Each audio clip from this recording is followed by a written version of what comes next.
How you doing? And welcome to the true ending of this channel. It was a long time coming, and I know I've been in this chair before. I've done this whole spiel before. I've done the whole talk about welcome to the end of the channel. Last year was the end of the fun channel, essentially. However, I was not satisfied.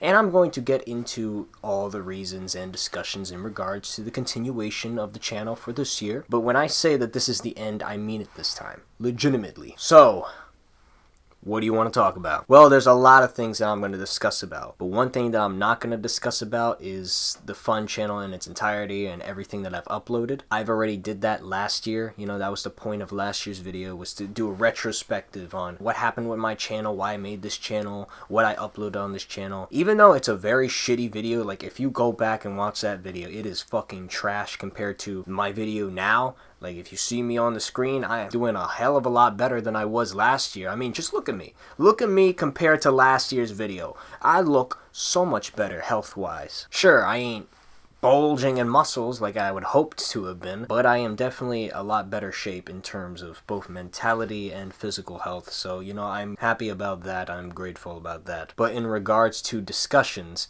I do have quite the amount of things that I want to discuss.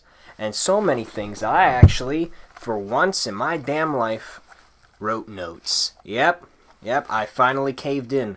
After all these videos where I've not made a script, where I've never taken notes, which some of you might not know, every single video where I sit in front of this camera and I talk to you, I don't have a script. You know, I just go off the top of the dome. When I'm ranking shit, I'm just ranking shit. I don't need a script for that. I don't feel like I need a script for that. What would be the point? If I'm talking about a movie, talking about a book, you know, just be off the dome how I feel. But this, I actually do need some notes for. Same thing I did, I think, with Teacher X, where I had to have some notes to write down to be able to discuss to you what exact points that I was going to get across. But I do have some things here that I want to discuss to make sure that I don't forget to discuss them. So the first thing that I'm going to do really quickly is going to recap 2023 and essentially everything that I did in hopefully under 5 minutes. Ha! No. The year didn't exactly start off well. I mean, I didn't do anything in January or February except upload and re-upload a shit ton of fucking FNAF tracks. That was pretty much all I did, and that was mainly due to the fact that, well, I took the whole end of the fun channel thing seriously. I ended the channel. Now I was just, you know, re-uploading whatever I had left, and that was going to be it. But I got a second wind, and I'll explain why I got that second wind. But for January and February, I think, for some reason, I don't know, I thought it was just me, but then it turned out to be something similar with a lot of other people. But for 2023, going into this year, obviously I said it last year, but going into this year, I said that this year was going to be awesome. It was going to be amazing, it was going to be great, and it was. With all intents and purposes, it was great, it was awesome, and I really enjoyed it. However, those first 2 months, January and February, sucked. They fucking sucked. I'm not gonna deny that. January and February, a whole lot of nothing happened. We didn't do anything. I didn't do anything. And I'm sure a lot of other people didn't do anything at the beginning of the year. But once March started to roll around, it was like the year picked up and it just kept getting better and better and better. And so many good things were coming out this year and happening this year. It was honestly insane to see how many awesome things happened this year. And I'm going to tell you all about it when I recap everything that I did this year. In March, I did a bunch of Five Nights at Freddy's videos. I think why I was doing that was because I had this theory in mind that I was concocting that I did in a community post. And I found it so intriguing and so interesting that I really wanted to make a theory about it. And it was like a 50-minute long video, and I pretty much advertised it as like, oh, this is going to be the best theory that I've made yet, even better than the fucking Halloween one that I did where it was like a timeline. And I've actually found out that a lot of you actually came from that theory video, which baffles me because I don't know how you did. Maybe it's because it's at the end card for the FNAF soundtracks, but if YouTube was just recommending it, I'm surprised that it did, because to be perfectly honest with you, I don't fucking know if that theory holds up. I don't really care if that theory holds up, because Five Nights at Freddy's is not really a franchise that I care about anymore. So it is funny how the year started off FNAF-centric, and then by the end of the year, it was like, I'm starting to fall off of this train really quickly. Like, if you would have seen some of the community posts I was making, I was getting really frustrated with FNAF. Obviously, I'm not going to waste too much time discussing that, because I've already discussed my frustrations numerous times. I even made a venting video where I discussed it, and to be honest, I wish I deleted that video because it's so stupid, the fact that I had to talk about FNAF like that. But you know, I'm sure people still enjoy it. I don't enjoy it anymore. At the time being when I did make it, March, where it was literally just FNAF content. I had a big theory that started off March, and then I had rankings, and what I did with the rankings was that I ranked each game 4 different styles. First, I ranked it based off of horror, then I ranked it based off of gameplay, then I ranked it based off of story, and then I ranked them all from best to worst, which is something I did last year, but I did it in a meme format as compared to the actual way that I did it this time around. And I actually made a second theory that year, which I was not planning to make, but I did. I kind of rushed through that theory really quickly, popped it out there, and I made a short little third theory that's like in a short format that I posted, and that was like a little beginning to what I wanted to do for April. And when April came around, that's what I did, is I made a bunch of shorts, and really what the shorts were just a bunch of gaming clips from when me and the boys were playing video games. My friend Tony, he used to record us playing games sometimes during sessions, and he actually used to post videos of us on his channel. He's taken pretty much all of them down except for one, I believe. But I found a lot of the clips, like some of the best moments we've ever had, and so, you know, obviously I wanted to post them as shorts. At the same time, I also watched Kim Possible for the first time ever with Tony as well, which that wasn't really intended to happen. I just saw something Kim Possible related and I realized, you know, I never watched that show growing up as a kid, and I was intrigued, and Tony was also intrigued, and so we watched it together, and it turned out that show was a hell of a lot better than I was fucking expecting, especially like going into it as an adult. You know, you obviously have a different perspective going into something when you're an adult because you have more knowledge and you have more understanding of things, of life and in general. And in the same way, you know, for me, I always found that I like age rapidly mentally. I always like learn and understand things rather more quickly than a majority of people do. So despite the fact that I'm 20, I would think that still Kim Possible was gonna seem very outdated for me, given the fact that I'm an adult. But I watched the show, and it actually fucking holds up really well. If you want to see me talk about it, I made a review, obviously. And at the same time, I did something that I hadn't done in a long time, and that was go on a vacation. Now, I'm going to spare you the details on the actual vacation, but that vacation actually inspired me to continue to make Paranormal Investigator, which was a series that I authentically created last year. Paranormal Investigator kind of came around where I just wanted to do skits in the front of certain videos that I was making. And so when I was making those skits, you know, I was just making those skits to be a part of the video. Like if I was making a video about The Thing, I make a Thing skit. If I'm making a video about FNAF, I make a FNAF skit. If I'm making a video about Halloween, I make a Halloween skit. That's essentially what Investigator was at first. But then I thought, you know, it'd be funny if I could just do a parody of like an investigator, and I tried to like tie all those skits together to make a narrative story, but obviously there were certain elements and pieces of that story that didn't line up and make a lot of sense, and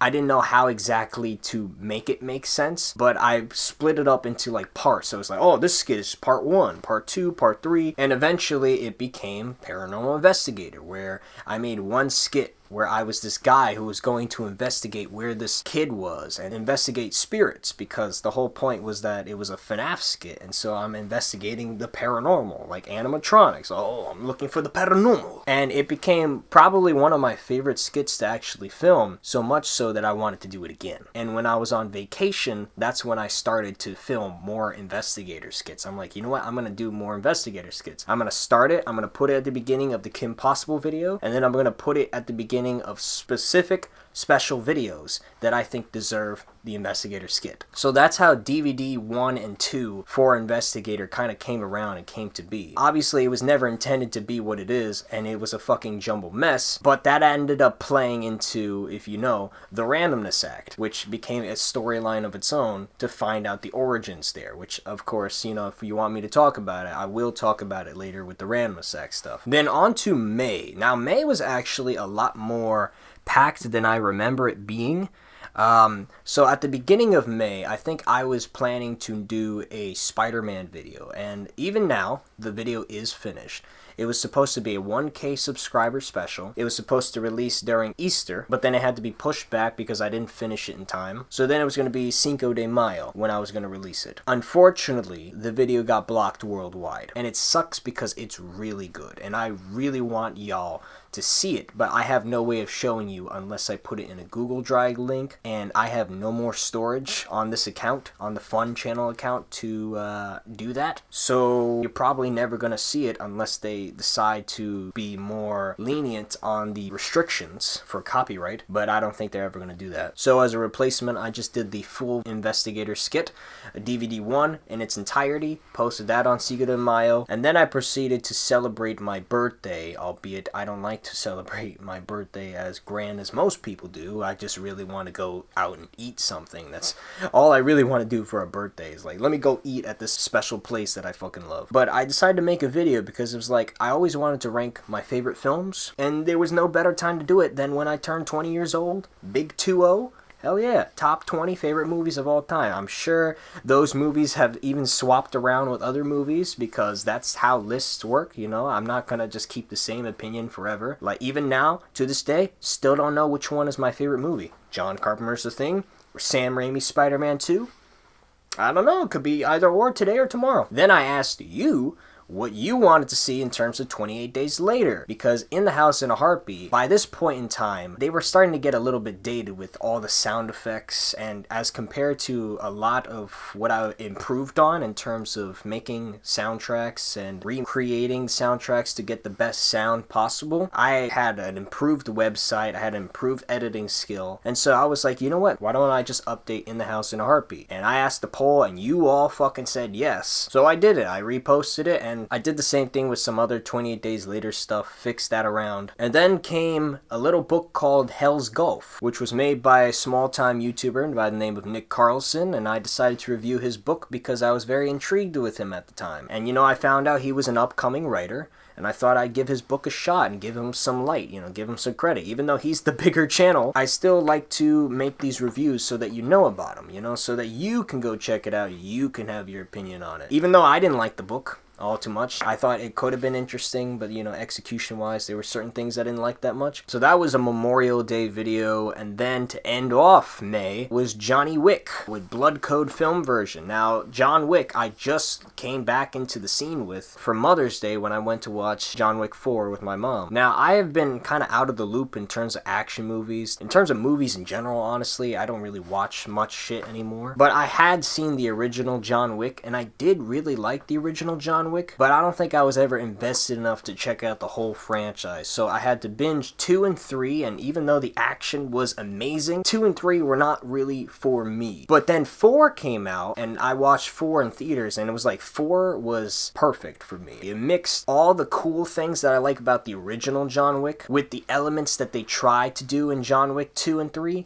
and perfected it to make it just a fun blast of a film. Obviously, you know, is not as real as it was in the first movie, but it's still a fucking blast to watch that movie. And so I wanted to do the club music for that film because the club music was very awesome. So I did the film version of that, and that bleed over into June and July when I did the film suite in its entirety. I did Wet Work, Blood Code, and A Long Way Down. I also did for June and July Teacher Rex, which was actually supposed to be something that I was supposed to do after the Randomness Act, because it would have made more sense after the Randomness Act. But this June and July, I don't know, I just felt like it was different this time around, because normally June tend to be my least favorite month of the year. That has now become December, unfortunately. But for some reason, you know, I was feeling really good this June, and I decided for the June to do Teacher Rex, and I did it weekly, essentially exactly how I did it with the Randomness Act. I did a Teacher Rex video weekly, so I did it every single Friday of June and July. And essentially what Teacher Rex was about was to discuss things like a teacher should, or at least I believe a teacher should, in the education system, which was if you're going to teach somebody about the facts of life,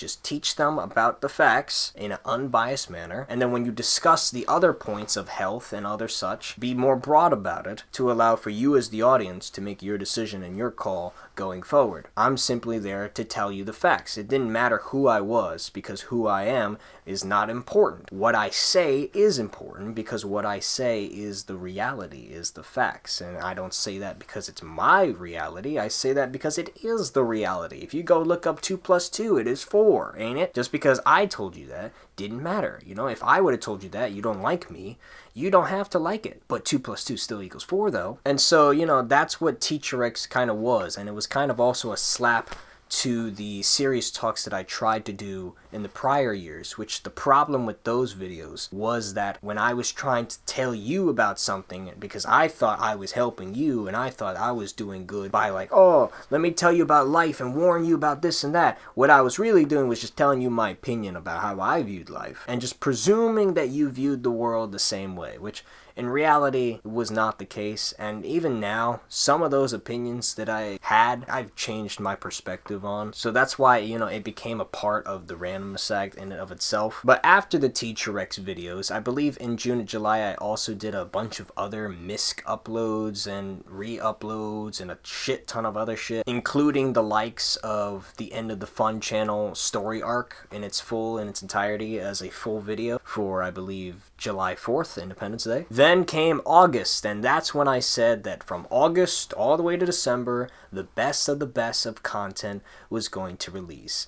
And it's up to you to decide, was this the best of content? From everything that I posted from August to December, was it the best? Because in August, I posted a bunch of trailers. I posted the trailer for Randomness Act. I posted the trailer for the Halloween content, and I made a mashup for that, which was really awesome. I re-ranked a couple of WWE theme songs, theme lists for certain wrestlers, and I also did a FNAF movie predictions video, which was my predictions on what they could have done with the FNAF movie, my second version of that video, but the FNAF movie in and of itself I didn't end up liking at all. But that paved the way for the actual Halloween content, which I celebrated both September and October this year, because I had so much stuff to release that I wanted to do it as like a weekly thing. In September, I did mostly everything WWE related. I did the DXEP, I did a Christian from the Vault, because I asked you earlier in the year what Vault you would want to see. Y'all said Christian, and so I did Christian, and Christian's also been doing really good in AEW from what I hear with those promos. I did a Kane from the Vault because it was Halloween season and I wanted to do another horror person, and Kane is an old school guy just like Triple H, Stone Cold, Undertaker, and Brock. And I even did a Dark Side medley, which is like a companion piece to my Ministry of Darkness medley that I did last year. I even posted it on the same day, which is September 22nd. The difference is that compared to my Ministry of Darkness medley last year, which I just combined a bunch of various Ministry of Darkness music together, this year I decided to split up the instruments and combine the instruments of the various different Dark Side pieces with corporate ministry pieces as well, and make it into like one big old medley piece where like every single part of every single Dark Side can be heard at some point in time. And I also did something that I didn't plan, which was a boys full ultimate gaming montage video, where essentially all the clips that I did for shorts earlier in the year, I had that plus some more clips from the videos that Tony posted, and I made a giant 30-minute long compilation of the best moments from all the videos that me and my friends, the boys, we played in. And we played Mario Kart 8, we played Mario Party 5, we played Among Us, and we played Super Smash Bros. Ultimate. And so if you're interested in gaming, I even have that on the channel. I have gaming clips. Just like the old school days, it's actually gaming highlights. It's actually like funny moments, good moments. Then we moved on to October, where I did everything horror related. I did a Resident Evil game ranking in the same exact way that I did FNAF, with horror, gameplay, story, and from best to worst. I did Saw film ranking because Saw X dropped. Friday the 13th film ranking because Friday the 13th was in October this year, and that's fucking rare. That's like once every 6 years. A Halloween films ranking because I was supposed to do a Halloween films ranking last year, but I didn't manage to do it in time, so I decided to do it this year. I also reviewed the FNAF movie, so that's something that I also did.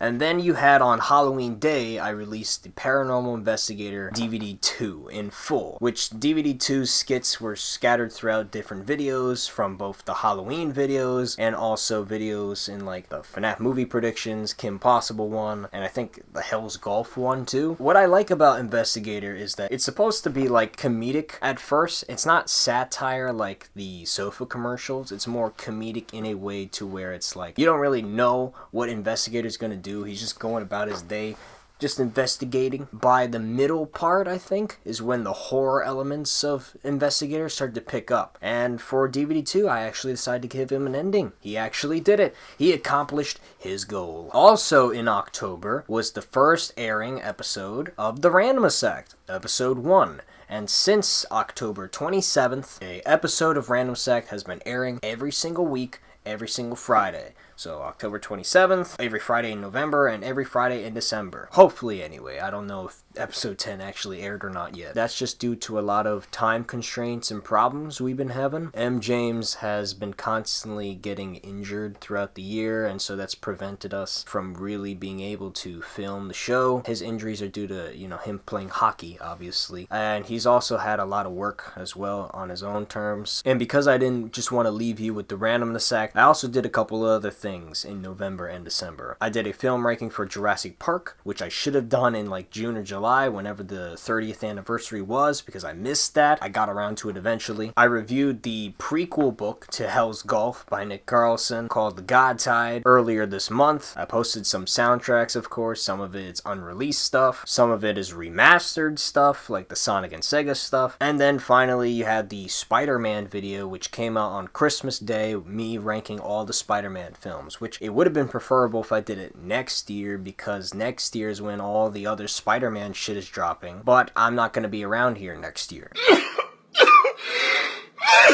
That's the whole point, is the channel's ending, for reals this time. And even though I might post a soundtrack here and there, it's not guaranteed. There is no guarantee, legitimately this time. And plus, I don't really care about any of the Spider-Man films coming out next year. And that brings you here to the creators commentary video. I just looked at the timestamp. It's been fucking 20 minutes since I've started the recap. So now that I've recapped the entirety of what I did this year, I could tell you a little bit about why I continued to do YouTube videos this year. Because obviously I was supposed to end last year. I've said that numerous times now. So why didn't I? Why didn't I stop videos when I said I did? Well, I actually did have a reason to continue. Unlike most people who just say that they're gonna stop and then be like, hey, you know what? I felt like doing it again. For me, it was a little bit different. Although, yes, some of the stuff that came out this year really did inspire me to be like, you know what? I'm coming back to make some videos. Like Saw X coming out, the FNAF stuff that was coming out, John Wick 4 being a surprise, Resident Evil 4 came out. If you haven't played that game, it is awesome. For me, the real main reason why I came back to do more videos was because of the Randomness Act. Was really mainly because of the Randomness Act. And really because of you. Yeah, that's right. You. The audience members. Even though if you weren't the one who participated in some of the things that I am about to mention, you still contributed to the Randomness Act becoming a reality, and you also contributed to me having one more year to prove my worth to you, to prove that this YouTube channel actually could have been something. Because for a long time now, I've been wanting to make a YouTube channel. I mean, hell, I was on YouTube since 2012 to 2015. That was the golden era of YouTube. You got some of the best content you could have ever imagined. And some people would argue 2010 and 2011 too. And there was all these awesome skits that people would do and all these awesome creations that they would do that would just make you go like, how did they do that with the technology that we had at the time compared to now, which has become so advanced. And it makes you go, oh man, I really want to do that when I grow older. I really want to be able to do those kind of stuff and those kind of videos and put that to light in my own way too. But then, after the whole YouTube changed the policy thing in 2016, that whole desire of wanting to be a YouTuber, that changes. Not only just that, but also as you grow older, your perspective on something changes. Something that you might have really desired to want to do suddenly doesn't mean anything to you anymore. Suddenly is not as special or not as important. Even though you might have something that is nostalgia, you'll always find a reason to be like, man, back in the day, it used to be so much better because of this and this and that. And that's really because you don't like the change that has happened. You want everything to be back in the ways that you were as a kid. You know, you want to enjoy, you want to have fun in the same way that you wanted to have fun when you were a kid. But of course, you know, as you grow older, you can't really do that because now you're being given responsibilities by people around you, by the society that you live in, to do things. Otherwise, you'll be out there with the animals and nobody's here to watch over you anymore because now you're expected to handle your own. And if you don't handle your own, you're gonna be seen as kind of weird because, like, dude, why are you requiring help? Because if you can't help yourself, then people are gonna look at you like, bro, you're at what age now and you still need help from somebody else on that level? So essentially, you know, when I did YouTube, when I actually began to make YouTube videos by 2021 as compared to when I wanted to in like 2014 and 2015, time was changed. The time has changed on both YouTube and both for me in terms of what I have to do now, what I want to accomplish now versus what YouTube has gone through and what policies they had to change, even though personally I don't think they had to change it, but they did for a business perspective. They did to make more money for themselves, and that's what a business is supposed to do. Can you really be upset? I'm sure you can, but it's like when it comes to business and personal, you know, there's always going to be a difference there. And by 2021, there was not really a desire to actually post for fun anymore. When I started to post videos, I felt like I wanted to post them because that's what I always wanted to do, right? I always wanted to post videos. I always wanted to post soundtracks that no one has posted yet. I always wanted to make videos where I'm talking on the screen, ranking stuff that I like, or I wanted to make videos where I'm here having fun, running around, doing a bunch of skits that was just for the fuck of it and having a blast with it. But by that point in time, I didn't care. To be honest with you, even right now, I question if I care. Nowadays, it feels like it's more of a mandatory thing because I had to end the channel on my terms. It felt like it wasn't supposed to be the way that I always wanted to as a kid. It was different now. And subsequently, it made me come on this camera and do exactly what I probably am doing right now, which is making a video where I'm talking to you as the audience. And that was just something that I had to realize about myself through this YouTube arc. Because when I started making YouTube videos, I was on the cusp of graduating both high school and the filmmaking program that I was in. And so when I graduated, I was now going to take time away from the real world, from businesses, and from jumping straight into something like college or the workforce so that I could focus on me mentally, so that I can take time to stop worrying about things and actually relax and get an understanding of what I actually want versus what I've convinced myself that I want. Just know that I have not changed as a person because I don't believe people change, but obviously I think that my perspective has adapted. So if you were to ask me about those videos, I would give you an answer and a response in regards to how I view it now with the perspective and understandings that I have now. But as for who was sitting in front of that camera, it was me. You know, it's the same body, the same face, the same person. Wherever this body's mind was at the time is what was. And there's nothing that I could do to change that because it happened already. It's in the past. I'm moving forward. I'm not going to be like one of those people and be like, oh, I was young and stupid. I don't care about that front. If you want to judge me off a perspective that I had a few years ago, go ahead, do so. I don't care. That's just the person that I am. I don't give a shit about how you view me or how you view what I do and how you interpret what I do, whether you love it or you hate it. I genuinely could not give a shit about it. And that was an attitude that created this whole story arc authentically. This story arc of me wanting to end this channel, I never planned that. I never planned to be like, oh, you know what my goal is? I'm going to start posting videos so that I could just stop posting videos. No, I genuinely wanted to stop because I found it not fun anymore. But in me wanting to end it, in me trying to end it, in me accomplishing the feature of trying to make it to that end goal, that's what made it fun. That's what made it interesting because now I said, oh, I want to stop uploading videos, but now suddenly it's like, now I can make this interesting, huh? Now I can make this into something that can rile you in as an audience, and rile myself in as an audience as well,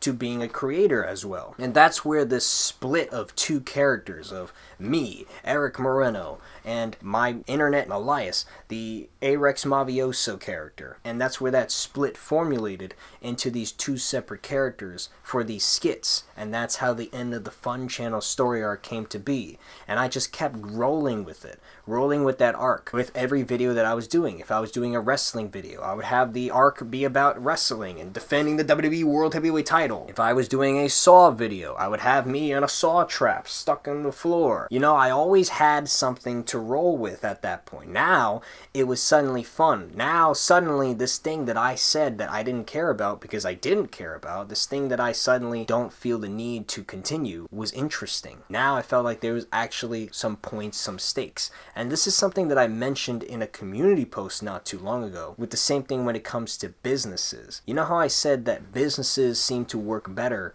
when there's competition? The reason that might seem so is because now they feel the need to actually want to do better, because now there's stakes at hand. There's the ability to go out of business and to fail and to flop without putting in some effort and some care into the art that's being crafted. And so in a way, it's made me make better videos, because now suddenly it's no longer about me posting whenever I want, whatever I want. Now it's about, what can I post that will be interesting to intrigue me as the creator and actually make this fun, and actually get all this stuff that I would like to actually make out of my mind before the deadline. Because once the deadline comes, then I can't make it anymore. Then I can't make videos anymore, and I have to stop. If I don't stop, then I'd be lying to myself about what my true intents are. And now that creates this interesting arc, and that leads straight into the show, The Randomness Act. Now, the interesting thing to note about The Randomness Act is that the Randomness Act didn't come from nowhere. Unlike the end of the Fun Channel stuff, the Randomness Act was always an idea that I wanted to do. This idea to bend the rules of a show and make it more skit-like, and make it more be like, okay, what is actually a film? What is actually a show? What can actually make it be? And just going off the top of the dome, as if I was to put a camera on you and I said go,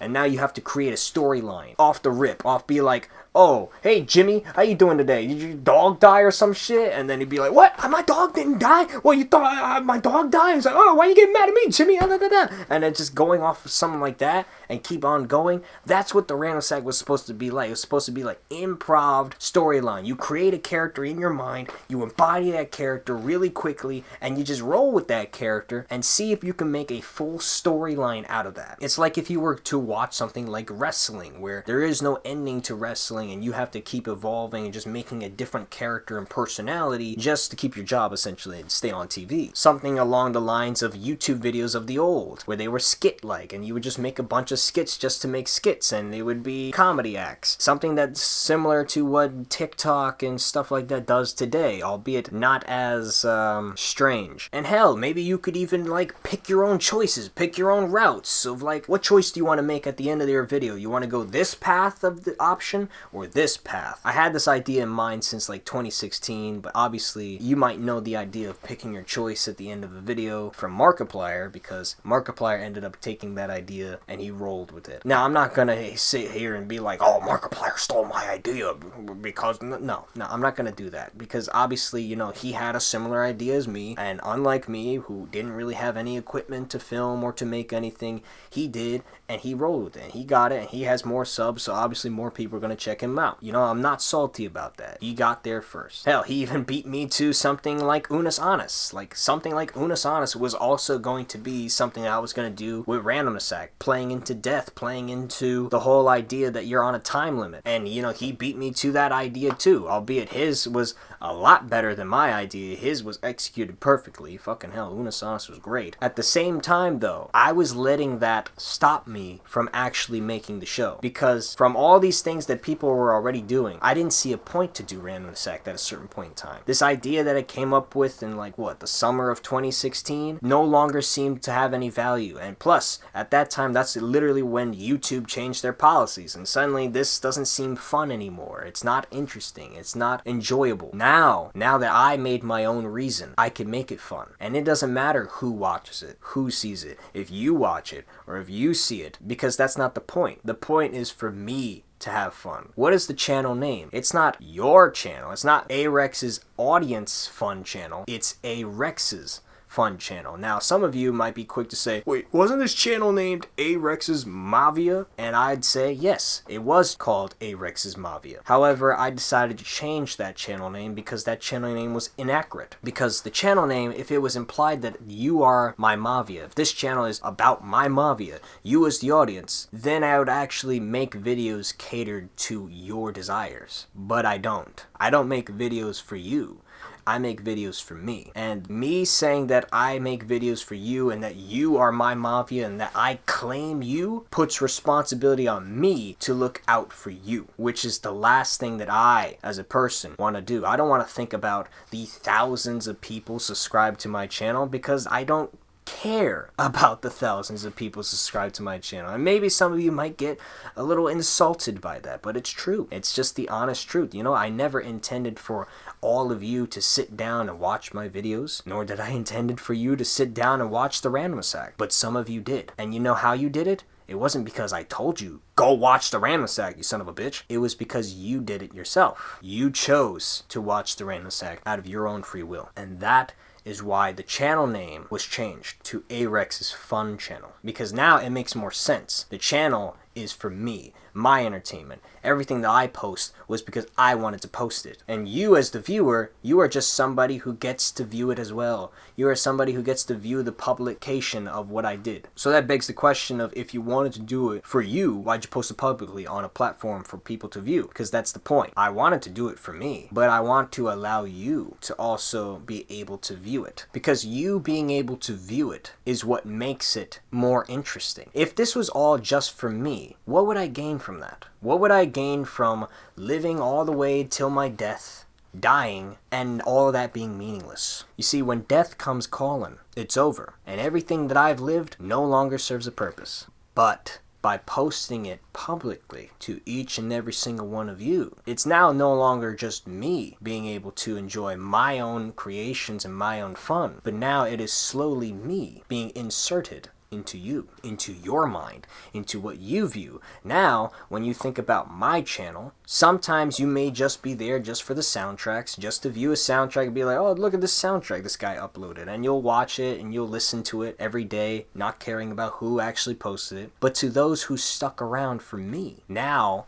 I'm in your mind. Now I'm a part of your story, your life. And it wasn't because I forced my way in. It was because I opened the door and you came to it. You came to that open door and you poked your head through. And whether you feel like I pulled you in, or you felt like you didn't know if you should enter, or if you entered on your own accords because you don't give a shit, or if you turned away, it didn't matter, because those were the 4 options that you could have done anyway. In fact, those are the 4 options that life really presents to you, isn't it? You see, you had the 4 options to enter on your own accords, enter because I pulled you in, not enter at all and wait, or not even step up to the doorway to begin with. And that's what makes it intriguing. Those are the 4 viewpoints of life. If you really think about it, those are the 4 viewpoints of life. The authoritarian style of me telling you when you shall enter, or I pull you into my channel. The libertarian lifestyle, where you get to choose whether you want to enter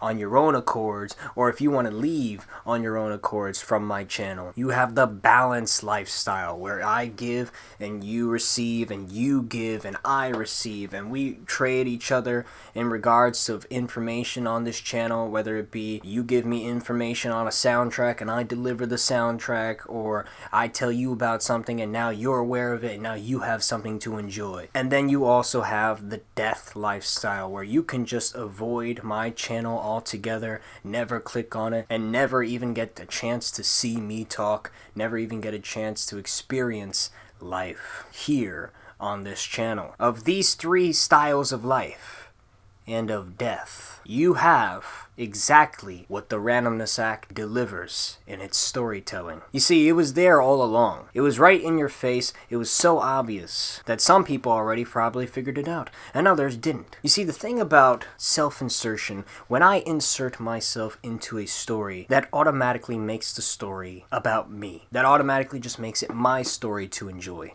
Not for you to enjoy, but for me to enjoy. And it doesn't really allow for you to make a decision at all. It allows me to make whatever choice that I want it to be. Just like how if I didn't care about what I'm making, and I just made whatever the hell I want without putting any heart, without putting any care into my editing, and just throwing together a bunch of clips and just saying, oh, here you go, just enjoy that, then it wouldn't be mine. It would just be whatever the hell I gave you. And you wouldn't necessarily know what to do with that. And you wouldn't maybe make it your own. You would probably take the concept and run with it for yourself to make it better, to make a fan film, to make a fan story, to do whatever you want to do. And sometimes it could go back and forth between me and you. I can give you, the audience, a piece of something, and you receive it, and you can give me something as the creator, and I receive it, and I tell it into a story. And the Randomness Act allows for every single style. The style of me in charge, the style of you making whatever you want, and the style of our balance, as well as the style of not even choosing to watch the Randomness Act. Those are the 4 styles that formulate the Randomness Act's entire purpose. And to prove as such, let's look at the endings of the Randomness Act now. Might as well talk about them. You probably saw a poll about it, where I asked you, what was your preferred ending? The true ending? The fake ending? The good ending? Or the bad ending? Yes, there's 4 endings. And each ending has its own significance. Obviously, when one is called true, that makes it the actual one that it is, versus one that's called fake, which is not the one that it is. But you also have good and bad, which makes you question what exactly determines this to be the good ending and that to be the bad ending. What exactly determines this to be the real ending that I made for you versus the fake ending that I've created. And while we're at it, I might as well talk about each ending individually and what exactly happens in each ending. Well, you see, for the true ending, I made the true ending, specifically the true ending, because it is the ending that leads me here to this moment where I actually end off the channel on my terms. The reality of the situation. The reality of the situation was that I was always going to end the channel. I was always going to stop uploading, and I was always going to move on to the next thing. And that's what makes that ending true, because that is the ending that leads to the reality of what exactly is happening. That is the ending that leads to this very commentary video. The video in the unlisted section of that ending is literally supposed to be this video. And in the true ending, a balance is formulated. A balance between Eric and Arex Mavioso that combines them into one. That balance which was influenced by Teacher Rex, the guy who was standing across from them, in the middle, between them, the one who brought them together to formulate balance. And yet in a way it formulates some kind of irony in it of itself. The irony that the balance that came with the true ending was by Teacher Rex, when he is the one who is wearing the black tuxedo, the black suit, something that would probably be more in line with death. When you think of death, you think of the empty void, the black space of nothing. And yet, Teacher Rex is the one wearing black. However, at the end of that ending, I claimed myself to be death incarnate, yet I'm the one wearing purple. I'm the one wearing the mixed colors of red and blue, which formulates the balance. So if I'm Death Incarnate and Teacher Rex is the balance, then how come we are wearing the supposed opposite colors? Because it's a reflection. You see, in that reflection, when I'm formulated into Death Incarnate and Teacher Rex is there to be the balance, we represent what is the reality. I am the opposite of Teacher Rex. Teacher Rex's videos is there to give you factual information, to teach you something about life, who dedicates himself to helping society by standing up in front of a camera and telling you the facts of life without having any kind of biasness, telling you both sides of the coin whilst not leading you towards one or the other and leading you to making that perfect balance. But then you have me, and what am I doing for you? A whole lot of nothing, because I'm leaving. I'm ending the channel, and this signifies the death of this channel, because whilst I get to move on, You don't. When the videos stop, they stop. It's dead. It's finished. And there is nothing after this. I'm done. I'm finished. Everything that I've wanted to accomplish on this channel, in this platform, I've already done so. I've already had my fun. And I, as Death Incarnate, have already embodied exactly what Death Incarnate is. My biggest desire when I was younger was to be an immortal shapeshifter. But obviously, in reality, you can't do that because, obviously physically my body is limited. This is the real world. This isn't some fantasy. This isn't in my head. And yet despite that, I knew that in accepting death, I was never going to truly be happy with life if I didn't have that to look forward to. If there was no clock on death and I never knew when it was coming and I knew that I could live for as long as I possibly can and actually enjoy the life and make it purposeful, make it meaningful, then and only then would I truly be at peace with myself. But that's not a guarantee to happen now, is it? It's not guaranteed that before my clock runs out that I will figure out a way for that to become a reality. Let alone will it ever become a reality. Come on now, let's be honest here. But then again, what else do I have to aim for?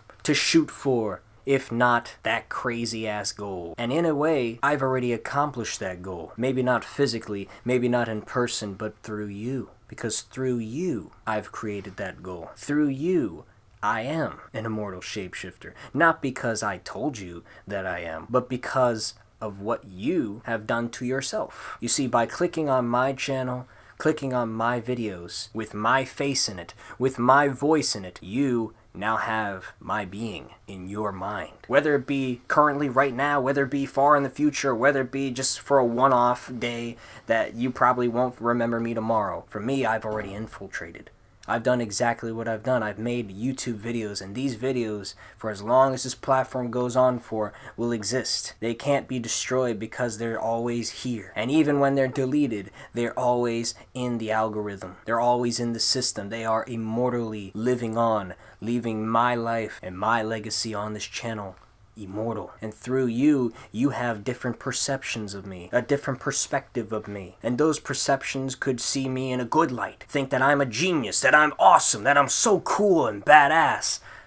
And to other people, I could be childish, stupid, an idiot, a bastard for even thinking that I could be this selfish and narcissistic. But that exactly right there, what you are interpreting, those perceptions of me that you have, that is me taking a form of what you want me to be. That is me shifting in your mind, giving me the form of whatever the shape is that you envision me to be. If you envision me to be some cool, awesome person in your mind, then I will be. If you envision me to be the worst son of a bitch you ever met, then I will be. Because it's all in your mind. It's how you interpret me. And through you, I am an immortal shapeshifter. And even though I may never, most likely 99.9999% chance, never actually become a real immortal shapeshifter, I can always be it through you. I mean, hell, the Randomness Act, it takes you to believe that the person that you see in that show is not me, but rather a character that I am playing. It takes you to envision me as a character and not just see me as some buffoon wearing different attires and costumes and calling it a different character for every single edit and clip. That's what makes it valuable. That's what gives it meaning. That's what gives it the purpose that it is. The Randomness Act is meta. I think you already figured that one out, but it's an ultra kind of meta that you would have never expected. So what am I doing in the Randomness Act? Am I capable of actually telling a story if there is no pre-script, if there is no purpose in all of it, if there is no direct path to follow, if it all leads to absolutely nothing, and if it all is a waste of time? Or can you make it into something? Can your imagination formulate something into reality? Make this show an actual show. Because it's not an actual show unless there is belief behind it. Just like how I can say whatever I want in my mind if it's completely wrong, but it can't be proven to be factually incorrect or correct because it's a concept rather than an actual defined real thing, then the only way for it to truly be a real thing from that point onward is through your envisionment, through your mind. When I play me as me, and I play A-Rex Mavioso as A-Rex Mavioso, who do you see? Do you see the same exact person? Death incarnate? The balance, the same guy wearing this purple shirt that you do at the end of the true ending? Or do you actually see different characters? Do you actually view life in different perspectives? Or do you view life with one perspective? Because at the end of the true ending of the Randomness Act, from what you see can determine what exactly it is that is being played in front of you. You see, me as Eric, I wear the blue shirt, and I say all the time that I'm the one who wants to do what they want, to enjoy this show. Yet I'm also the one who's pulling the strings, who's leading the pack, who's controlling it all. If anything, I should be the one wearing the red shirt, no? I should be the one on the opposite side of the coin, because I embody everything that the opposite side of the coin is. Meanwhile, A-Rex Mavioso, he's the one that is being portrayed as the guy who runs things, the guy who is the puppeteer, the guy who's been controlling the narrative and wants to make this channel his own. But in reality, he's the guy who's being force-fed into everything. He's the guy who wants people to be helped. He's the one who doesn't have a say when he defends his championships. He's the guy who makes his own decisions. So you would think that he should be the one wearing the blue on the other side. And that exactly is it. That is the reflection, the inverse of what you may think it to actually be.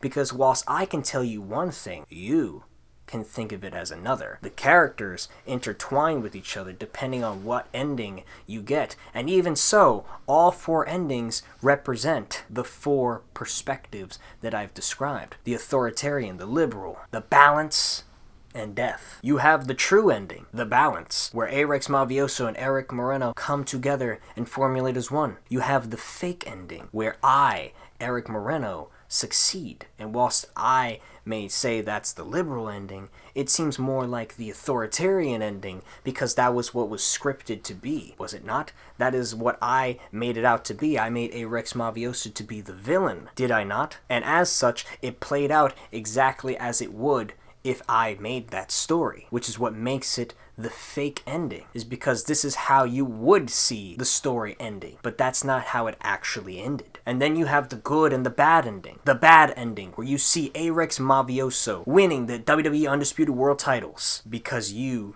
chose him to. You picked him to be the winner, and that went against what I wanted you to do, which was what I wanted you to do was to get rid of him, because I portrayed him as the villain. I wanted you to not let him win, and yet you made him win. You chose him to win. That allows you the liberal ending of the bad ending. I declare it as the bad ending, but in reality it's your ending. You chose that ending. Just like how the good ending is the reality ending. It is good because it is exactly what was intended to happen without me having to interfere, without me having to step in.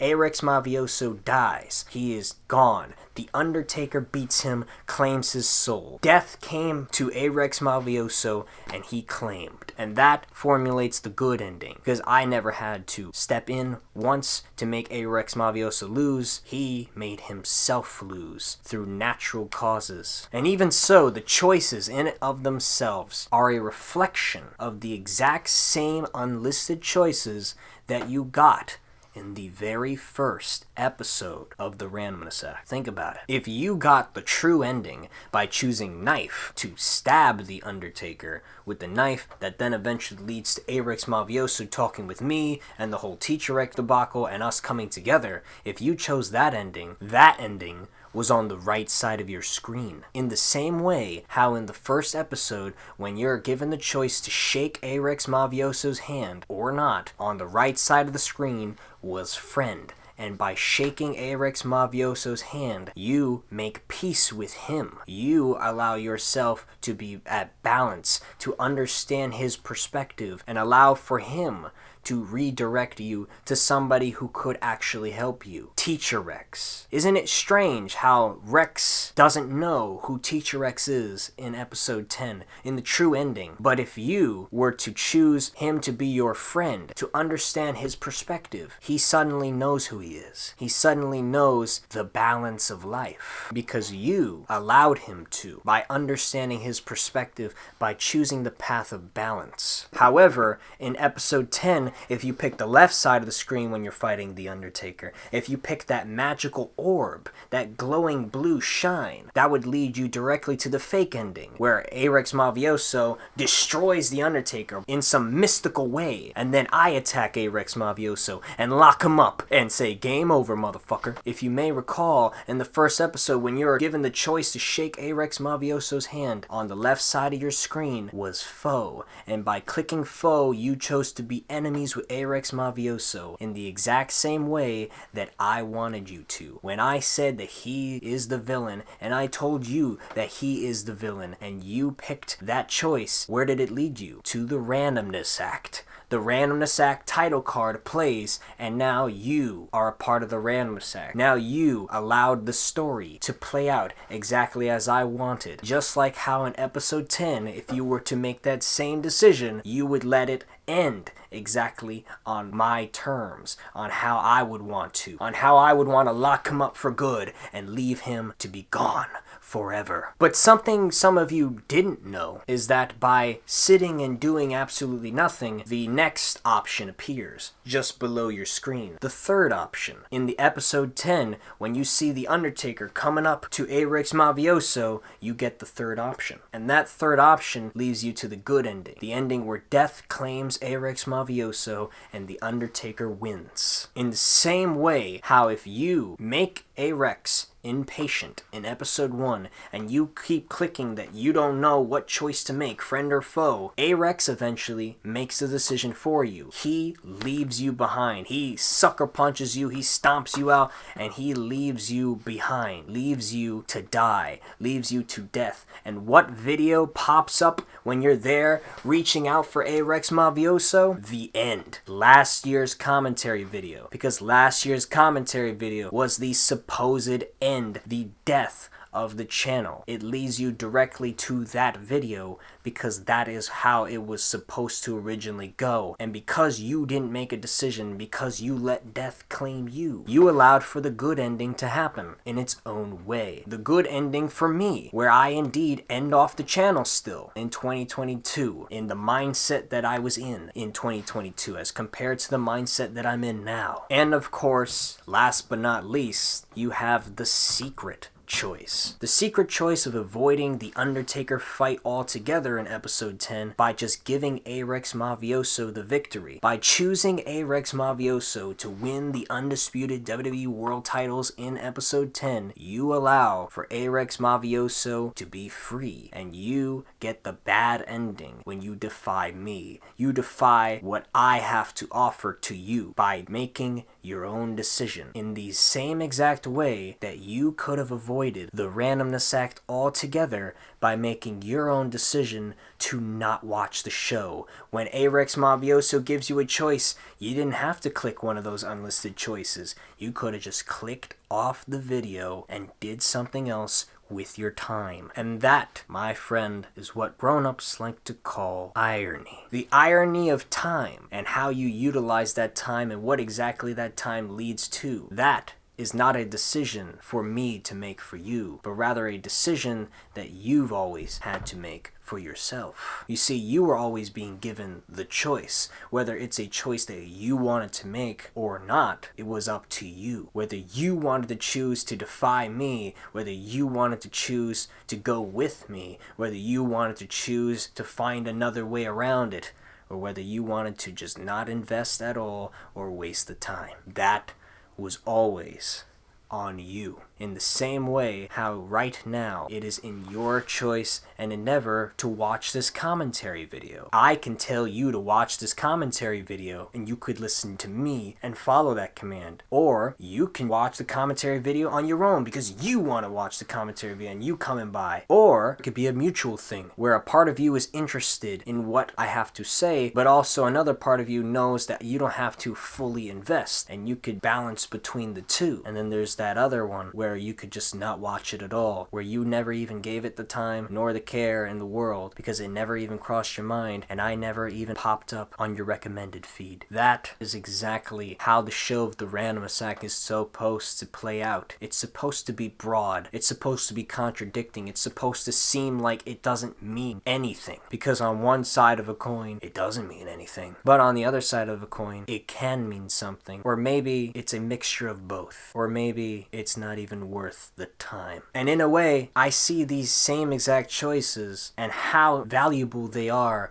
when it comes to being a writer, specifically when you're being a writer. You know how I mentioned how self-inserting myself into the story automatically made the story more conflicting, complicated? That's because it did. You see, when a writer self-inserts their own viewpoints, their own biased opinions, their own biased takes into something, that allows for you as the audience to no longer have a true say. You can either defy me, you could either join me, you could either not give a shit at all, or you could find a way to invest whilst not fully investing. To give it into perspective of a writing standpoint, let's say I wrote a character, and this character, as me as the creator, I think this is my favorite character, and so as such I'm going to be biased and suddenly make this character the best character in my vision, in my eyes. And I make this character, no matter what happens, flawless, and they dominate everyone in their path. No matter how many people, how many characters that I make that may seem interesting, that character dominates them. It's like if I had a hero, and in my eyes that hero is the perfection of what I think a hero should be, and I have that hero dominate every other character that I make,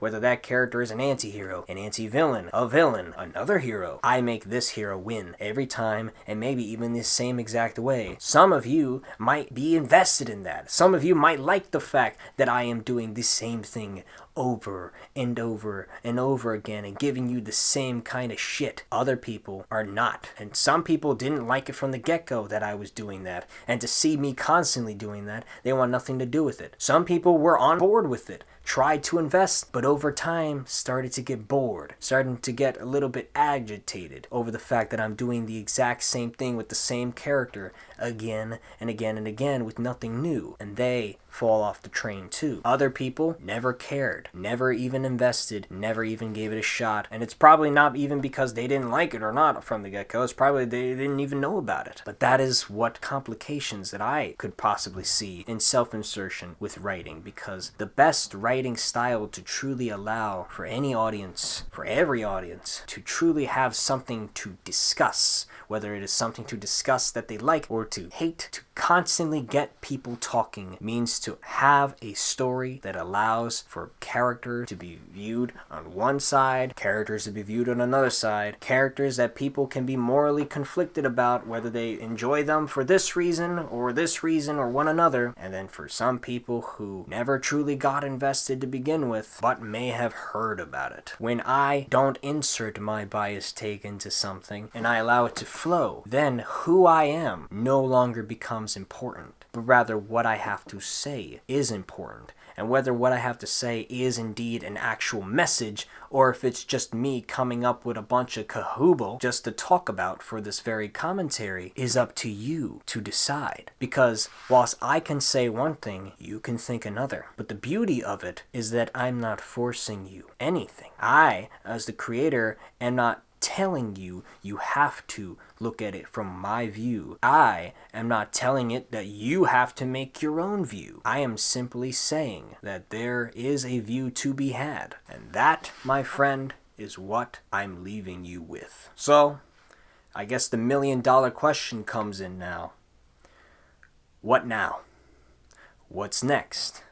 Well, what's next for you is something that I don't care about. You could leave it in the comments section, I probably won't care, because that's just the person that I am. I genuinely don't give a shit. I mean, I've said it numerous times, so you shouldn't be surprised. So I don't know what you are going to do with your future. I don't know what the future of YouTube is going to be like, because I'm not going to be here. But I do know what I'm doing with my future. And if you are invested still, then that is what you're staying for, to hear what I'm doing. And you know, it may seem like not a big deal, you know. My future plan is to go on a career of science, biology. That's it. Is it guaranteed that I'm going to be a scientist one day? I don't fucking know. Is it guaranteed that I'm going to be a filmmaker one day? I don't know. But that is going to be a hobby that I'm going to continue to do. Is it guaranteed for me to be an author one day? I don't know. But that is a hobby that I'm going to continue to do and actually begin very soon. As soon as this month is over, I might just begin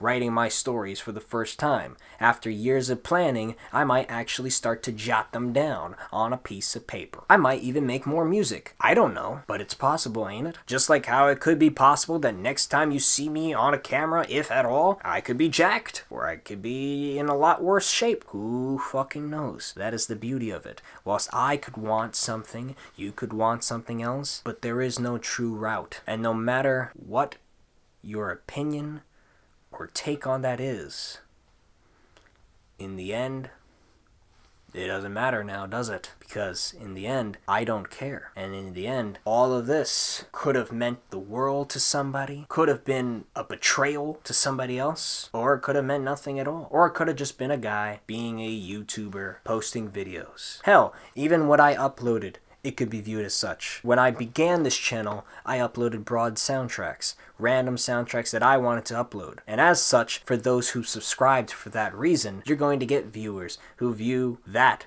as just that. A soundtrack that they want to listen to. Maybe they're not truly invested in me, but if they are invested in me, then they would subscribe and see what else I have to offer. Is it going to be something broad, just like this soundtrack, or is it going to be something for what I want to do? And that's where the choice and the perspective and the paths branch out to multiple different directions. Will there be a season 2 of Randomness Act? Who knows? Will you care? I don't fucking know, and I don't fucking care. But in the end, does it truly matter? Does this purpose truly lead to something? Do you want it to lead to something? Or do you want it to just end? Do you want to find that balance? Or do you want to end it all now? I have no say in that. You might have a say in that, but I don't care what it is. Because as far as I'm concerned, I'm getting the fuck out of here. So, with one last look into the camera, with one last look in the eye, boy, I might as well say, Arrivederci, you bitch-ass motherfuckers. And thank you to those who took the time to actually watch this in full and make it to the end. I very much do appreciate that, even if I don't ever meet you, and even if I don't ever give a shit about you going forward. I thank you now in the moment, and I respect you. Anyway, I spend too much time here, so one last quote for you. As a matter of fact, let's face the facts. I'm here to give you a reality check. If you can't handle that, I might as well beat you with a baseball bat. Or this cup. Who knows? Best believe, you bitch-ass motherfuckers!